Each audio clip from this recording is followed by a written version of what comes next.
ये question board exam का most repeated question है, फिर भी मैक्सिमम स्टूडेंट्स इसमें मिस्टेक्स करके आते हैं, इसको गलत करके आते हैं।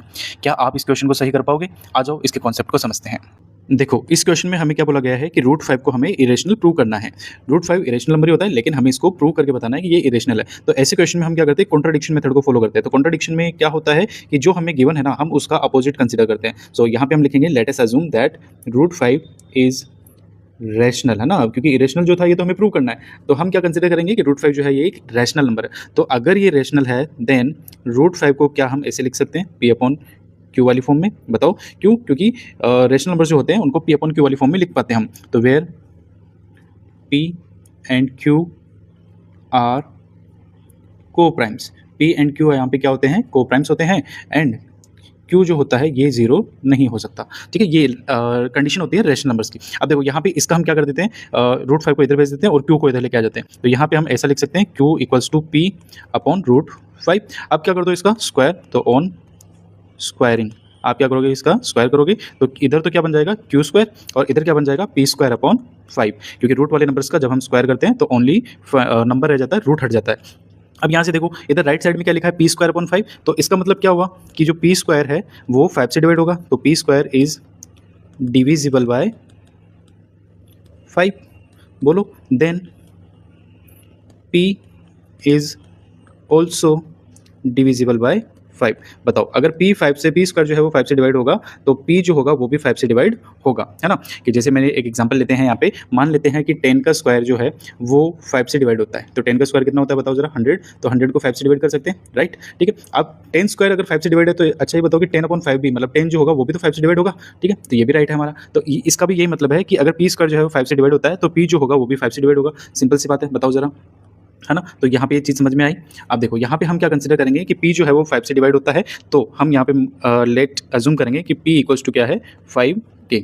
अच्छा, अब p इक्वल्स टू 5k हम कहाँ पुट करेंगे, इक्वेशन नंबर 1 में। तो put p equals to 5k in equation 1। तो देखो यहाँ पे मैं एक लाइन ड्रॉ कर रहा हूँ, लेकिन बोर्ड एग्जाम में लाइन ड्रॉ नहीं करनी होती है, ध्यान रखना। नीचे ही जब तुम्हारे पास तो कॉपीज होती है तो वहाँ पे नीचे ही लाइन्स में आंसर करना होता है। तो देखो p equals to 5k in equation 1 यहाँ पे पुट करेंगे। तो इधर तो क्या है हमारे पास क्यू स्क्वायर, और इधर देखो राइट साइड में क्या है हमारे पास पी स्क्वायर अपॉन 5। लेकिन पी की जगह क्या लिखना है 5k। तो हम यहाँ पे लिखेंगे पी की जगह 5k, और पी का स्क्वायर था तो 5k का भी क्या हो जाएगा स्क्वायर हो जाएगा, और डिवाइड में क्या था 5। तो यहाँ पे q square upon equals to 5k है ना, इसका स्क्वायर ओपन करो तो क्या आएगा 25k स्क्वायर अपॉन 5। अच्छा, इस 5 से 5 1 टाइम पे, और इस 5 से ये जो 25 होगा कितने टाइम पे कट जाएगा, 5 टाइम पे कट जाएगा। तो क्यू स्क्वायर इक्वल्स टू क्या आ गया हमारे पास 5k स्क्वायर, है ना। अब यहाँ से देखो अगर मैं यहाँ पे सिर्फ k स्क्वायर को रहने देता हूँ और 5 को इधर लेके आता हूँ तो ये कहाँ पे आएगा क्यू स्क्वायर के डिवाइड में। तो अब यहाँ पे देखो राइट साइड से क्यू स्क्वायर अपॉन 5 लिखा है, तो इसका मतलब क्या हुआ कि क्यू स्क्वायर जो है वो 5 से डिवाइड होगा। तो q square is divisible by 5। Then बताओ क्यू स्क्वायर डिवाइड हो रहा है तो क्यू भी तो डिवाइड होगा, क्यू इज डिविजिबल बाय 5। बोलो क्यू स्क्वायर अगर 5 से डिवाइड हो रहा है तो क्यू भी 5 से डिवाइड होगा। अब देखो यहाँ पे मैं फिर से लाइन ड्रॉ कर रहा हूँ क्योंकि मेरे पास स्पेस नहीं है यहाँ पे। तो देखो मैं यहाँ पे क्या लिखूंगा कि Q, और यहाँ पे देखो इसको देखो, यहाँ पे P जो था वो 5 से डिवाइड हो रहा था, और यहाँ पे Q जो है वो भी 5 से डिवाइड हो रहा है। मतलब P और Q का कॉमन फैक्टर क्या है यहाँ पे 5, जबकि नंबर्स क्या हमने कंसिडर किए थे को प्राइम्स, मतलब P और Q में कोई भी फैक्टर कॉमन नहीं हो सकता है, लेकिन यहाँ पे तो कॉमन आ रहा है ना। तो यहाँ पे हम बोलेंगे here P and Q are not coprimes. बोलो P एंड Q आपके यहाँ पे क्या नहीं है, को प्राइम्स नहीं है, because they have 5 as common factor.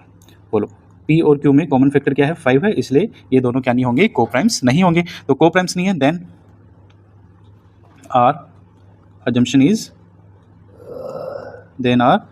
Is wrong. बोलो हमारा अजम्पशन क्या हो जाएगा, रॉन्ग हो जाएगा। It means root 5 is irrational. बोलो रूट 5 क्या हो जाएगा आपका, इरेशनल हो जाएगा, और यही हमें प्रूव करना था। तो हम यहाँ पे लिखेंगे हैंस प्रूव्ड। ठीक है, इस तरीके से इस क्वेश्चन को सोल्व करना है। तो इस तरीके से हमने इस क्वेश्चन को समझा है, इसके कॉन्सेप्ट को समझा है। तो आई होप कि आप एग्जाम में इस क्वेश्चन को करेक्ट करके आओगे और इसमें कोई भी मिस्टेक नहीं करोगे। इसके जैसे ही कुछ क्वेश्चन और होते हैं, जैसे रूट 2 की प्रैक्टिस कर सकते हो, रूट 3 की प्रैक्टिस कर सकते हो एंड रूट 7 की प्रैक्टिस कर सकते हो। तो 2-3 क्वेश्चन ऐसे प्रैक्टिस कर लो जिससे कि ये क्वेश्चन जो है ये क्लियरली तुम्हारे माइंड में फिट हो जाए। ओके, तो ऐसे ही मैथ्स के और कॉन्सेप्ट्स के लिए लाइक, शेयर एंड सब्सक्राइब करें। मिलते हैं नेक्स्ट क्लास में, तब तक के लिए मस्त रहो, खुश रहो and stay connected with top board academy. Thank you.